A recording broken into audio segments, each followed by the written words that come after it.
इन 5 निकम्मों की वजह से टीम इंडिया हारी है और वो भी घर पर। जी हाँ, बिल्कुल सही सुन रहे हो, घर में सीरीज हार गए हैं और वो भी साल की पहली सीरीज।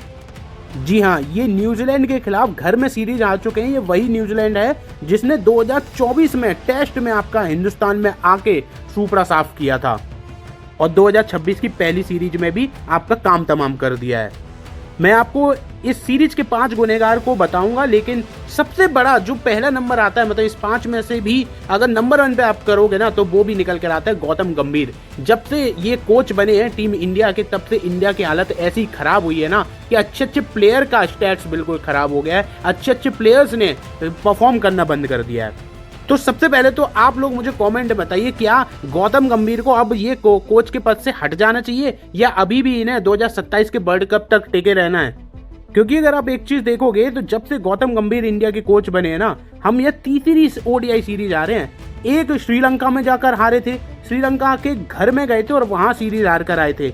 अभी ऑस्ट्रेलिया में सीरीज हार गए और वो भी हार के आ गए। और अब अगर आप यहाँ पर देखोगे तो न्यूजीलैंड में घर में घुसकर मारा है, जो कि मतलब बहुत ज़्यादा अटपटा लगता है। क्योंकि इंडिया चलो पहले बाहर जाती थी, हार के आती थी, कोई दिक्कत नहीं है, घर में तो नहीं हारते थे, यहाँ तो घर में भी हार गए। तो पहले सबसे बड़े गुनहगार हैं गौतम गंभीर। दूसरे नंबर पर आते हैं श्रेयस अय्यर।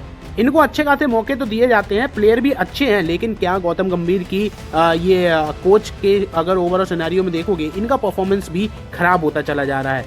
श्रेयस अय्यर ने 10 गेंदों में 3 रन बनाए। इनको तो बेसिकली वाइस कैप्टन बनना है, तो उसकी जल्दबाजी है, तो रन तो वैसे भी नहीं बन रहे हैं। मतलब जब इंडिया को जरूरत पड़ रही है तब ये प्लेयर बिल्कुल भी नहीं चल पा रहे हैं। फिर आते हैं रविंद्र जडेजा, 12 रन और कोई भी विकेट नहीं। यानी कि आप देखो इनकी एज हो चुकी है, आप मानो या ना मानो, अभी भी अगर आप वनडे में इनको लेकर चलोगे तो डेफिनेटली बाकी प्लेयर्स के लिए ये गलत होगा। 37 की एज है, परफॉर्मेंस में भी ऐसा कोई वो नहीं है कि बहुत ज़्यादा शानदार हो कि इनको हटाया ही नहीं जा सकता, कि टीम की हालत खराब हो जाएगी, तो ऐसा बिल्कुल भी नहीं है। मुझे जहाँ तक लगता है अब इनकी जगह दूसरे प्लेयर्स को मौका देना चाहिए। फिर अगर हम इस सीरीज में बात करें तो रोहित शर्मा का भी परफॉर्मेंस बहुत ही ज़्यादा खराब रहा है। पिछले 3 अगर आप वनडे की बात करो तो कोई भी रन नहीं बने और इसमें भी 13 गेंदों में 11 रन हैं। पहले मैच में फ्लॉप हुए, दूसरे में फ्लॉप हुए, तीसरे में फ्लॉप हुए। यानी कि यहाँ पर अगर आप देखो तो कंसिस्टेंसी तो बिल्कुल भी नज़र नहीं आ रही है, जैसा हमें विराट कोहली में देखने को मिल रहा है। और जिस अकॉर्डिंग घर में ही रोहित शर्मा का परफॉर्मेंस अगर ऐसा है तो बहुत कम चांसेस हैं कि इनको 2027 के वर्ल्ड कप में जगह मिले।